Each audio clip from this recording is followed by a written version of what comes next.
संत शिरोमणि गोस्वामी तुलसीदास जी कहते हैं, सुमिरी पवन सुत पावन नामो, अपने बस करी राखे रामू।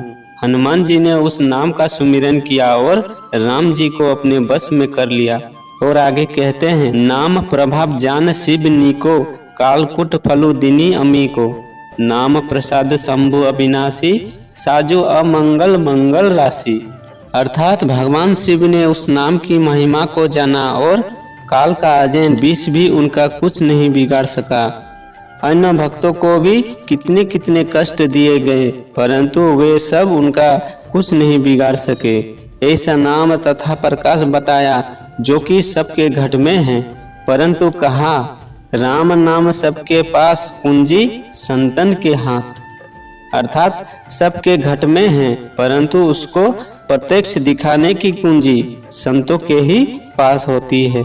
आगे कबीर साहब कहते हैं, कबीर निर्धन कोई नहीं, सबके पल्ले लाल, गांठ खोल परखा नहीं, या विधि रहा कंगाल।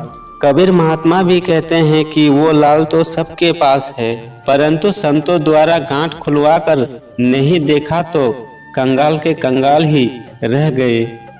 और आगे संत शिरोमणि गोस्वामी तुलसीदास जी कहते हैं, घट में है सूझे नहीं, लानत ऐसी जिंद, तुलसी या संसार को भयो मोतियाबिंद। कहते हैं, भाई संसार के लोगों, तुम सबको मोतियाबिंद की बीमारी हो गई है, क्योंकि घट में परमात्मा के होते हुए भी तुम्हें नजर नहीं आता। कहते हैं, भाई ऑपरेशन करवा कर आँख ठीक करवा लो, नहीं तो लग 84 में दुख ही दुख उठाने पड़ेंगे। आगे कबीर महात्मा एक भजन में कहते हैं, ये जग अंधा मैं कहीं समझाऊं, एक दो होई उन्हें समझाऊं, सभी पुलाना पेट का धंधा मैं कहीं समझाऊं। घट की वस्तु नजर नहीं आवे, दिया बारी ढूंढत है अंधा मैं कहीं समझाऊं। कबीर महात्मा कहते हैं कि ये दुनिया सारी अंधी है, भगवान घट में ही है, नाम भी अपने घट में ही है। देखो, तीन चीजों के एक होने का नाम ही भक्ति है। किसी चीज में हमारा मन या चित्त लगना, ध्यान। जिस चीज में ध्यान लगा वो हुआ ध्याय और हम हुए ध्याता। जिस चीज का ज्ञान किया जाए वो हुआ ज्ञेय, जानना हुआ ज्ञान और हम हुए ज्ञाता। इसी प्रकार जिसकी भक्ति की जाए वो हुआ भगवान, उसमें ध्यान लगाना हुआ भक्ति और हम हुए भक्त। परंतु यदि भगवान का पता ही नहीं तो हम उसमें अपना चित्त कैसे जोड़ सकते हैं।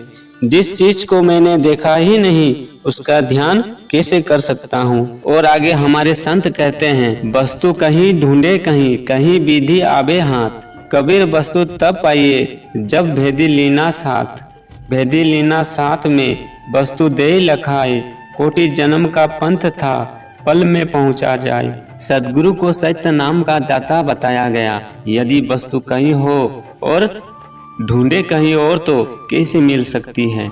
जब तक भेदी साथ में नहीं लोगे कभी भी उस चीज का ज्ञान नहीं हो सकता।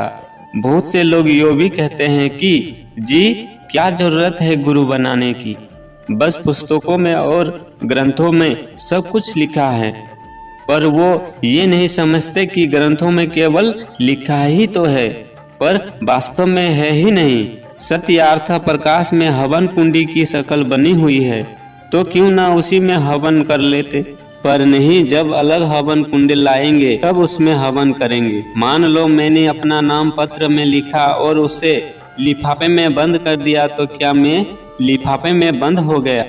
तो भाई उस तत्व ज्ञान के लिए किसी ऐसे की शरण जाना पड़ेगा जिसने स्वयं को जानकर उसका अनुभव किया हो। नाम तुम्हारे अंदर ही है, अंदर ही उसको जानो। तुम इस बात को भूल जाते हो और बाहर ढूंढने लगते हो, इसलिए तुम्हें दुख होता है। तोता पकड़ने वाले एक टिकोनी लकड़ी बनाते हैं और जमीन से थोड़ा ऊपर उसके दोनों सिरे किसी चीज में इस प्रकार कस देते हैं कि तोता बैठते ही वो लकड़ी घूम जाती है और तोते का मुंह ऊपर आसमान की ओर हो जाता है। अब वो तोता उस लकड़ी को खूब जोर से पकड़ लेता है, क्योंकि वो सोचता है कि यदि मैंने लकड़ी छोड़ दी तो मैं इतनी दूर से गिरूंगा और मर जाऊंगा। वो भूल जाता है अपनी ताकत को कि यदि मैं गिरा भी तो उड़ सकता था, परंतु नहीं उड़ता उस लकड़ी को और शिकारी के पिंजरे में फंस जाता है। वो सोचता था कि भोगों को भोग लूं, परंतु भोगा ना भोगता भय में भोगता। भोगों को नहीं भोगा बल्कि स्वयं ही भोग गया, क्योंकि वो अपनी उस उड़ने वाली ताकत को भूल गया। इसलिए तुम भी अपनी ताकत को भूलो नहीं, वो तुम्हारे पास ही है, उसे जानो और लाभ उठाओ, नहीं तो फिर पछताना ही पड़ेगा। देखो, छोटे बच्चे मिट्टी के घर बनाते हैं, यदि उनको कोई फोड़ दे तो उनको दुख होता है। यद्यपि सार उसमें कुछ भी नहीं है, परंतु आप तो समझदार हो, आपको तो ये झूठी बातें छोड़ने में जरा भी दुख नहीं होना चाहिए। ये सोच विचार नहीं करना चाहिए कि आज तक हमारे दादा परदादा इन्हीं को पूछते आए हैं, इन्हीं तंत्र मंत्र को जपते रहे, अब हम इनको क्यों छोड़े या पुजारियों को क्यों ना माने।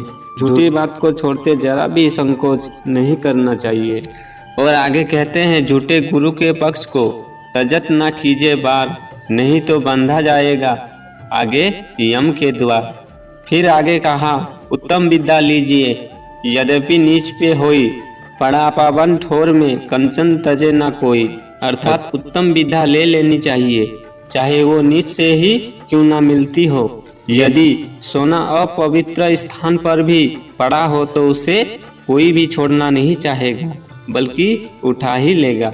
दोस्तों, मीराबाई छतरानी स्त्री थी, परंतु उसने जरा भी अपने हृदय में यो विचार नहीं किया कि रैदास जाति के चमार है और जुतिया गाड़ते हैं। जब उसे ज्ञान हुआ कि रैदास जी तत्व ज्ञान को जानते हैं तो झट उन्हें गुरु बना लिया और फिर मग्न होकर मीरा गाती है, मोहे गुरु मिले रैदास सास घर ना जाऊं। वो इतनी मग्न हो गई कि उसको अपनी लाड़ लड़ाने वाले सास के घर भी जाना अब अच्छा ना लगता था। परंतु लोग कहते हैं कि इनके गुरु सबको उपदेश देते हैं, चामार हो या क्षत्रिय। अरे इसमें मेरी गलती क्या है? पहली गलती तो भगवान की है, जिसने इनके हृदय में वो नाम दिया है। इन लोगों के जाने से तुम्हारा मंदिर मस्जिद अपवित्र हो जाते हैं। जो स्वयं अपनी ही अपवित्र को धोकर पवित्र नहीं बन सकते, तो वो दूसरों को कैसे पवित्र बना सकते हैं? गंदे पानी से हाथ धोने से क्या वे कभी स्वच्छ हो सकते हैं? दोस्तों, समय के सद्गुरु तत्वदर्शी महापुरुष की शरण में जाओ और छल कपट त्याग कर विनय भाव से आत्मा के कल्याण की बात पूछो और अपने जीवन का कल्याण करो। नहीं तो ये मनुष्य शरीर बड़ी मुश्किल से मिला है, अब छूटने पर दोबारा मिले या ना मिले कोई पता नहीं। इसलिए कहा जाता है कि लख 84 भरम दिया, पाया मानुष जन्म, नानक नाम संभाल 100 दिन नेड़े आयो। इसलिए अच्छे काम जरा भी देर नहीं करनी चाहिए। रावण ने भी मरते समय लक्ष्मण को यही समझाया कि लक्ष्मण, मेरे जीवन का अनुभव यही है कि अच्छी बात को कल पर नहीं छोड़ना चाहिए। इसलिए जिनको परमात्मा के उस सच्चे नाम की प्राप्ति हो गई है, ज़्यादा से ज़्यादा उसका सुमिरन ध्यान करें, और जिनको अभी उस सच्चे नाम की प्राप्ति नहीं हुई है, वो शीघ्र ही उस ज्ञान को प्राप्त कर अपने जीवन का कल्याण करें। दोस्तों, सत्य नाम के दाता सद्गुरु की शरण में ही जीव का कल्याण है। सत्संग में नाम और प्रकाश की महिमा सुनकर जानने की इच्छा होती है। यदि सत्संग ही ध्यान पूर्वक ना सुना जाए तो जिज्ञासा नहीं होती। भगवान श्री कृष्ण जी गीता में अर्जुन को समझाते हुए 8वें अध्याय के 7वें श्लोक में बताते हैं कि तस्मात् सर्वेषु कालेषु ममनुस्मर युद्ध च मयोर्पित मनोबुद्धि मावेवेश्य संशयम। हे अर्जुन, तू सब समय में निरंतर मेरा स्मरण कर और युद्ध भी कर। इस प्रकार मेरे में अर्पण किए हुए मन बुद्धि से युक्त हुआ तू निसंदेह मेरे को ही प्राप्त होगा। कहने का अभिप्राय यो है कि ऐसा नाम है जो हर समय सुमिरन किया जा सकता है। जय श्री कृष्ण। राधे राधे।